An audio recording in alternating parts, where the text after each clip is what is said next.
এটা আমাদের রাসূল পাক সাল্লাল্লাহু আলাইহি সাল্লামের বাসা ছিল, এখন লাইব্রেরি করে দিছে। এটা এরই সামনে, একবারে সামনে এই যে এটা হচ্ছে টয়লেট আবু জেহেলের বাসা।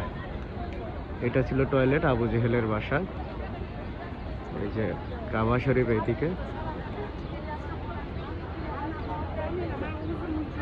এই যে আমাদের নবী করিম সাল্লাল্লাহু আলাইহি সাল্লামের বাসা ছিল এটা।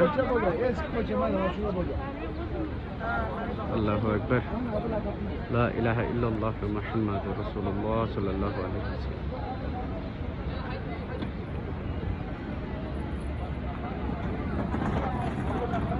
আবু জেহেলের বাসা, আবু জেহেলের বাসায় টয়লেট বানাইছে। কিয়ামত পর্যন্ত এখানে মানুষ মলত্যাগ করবে।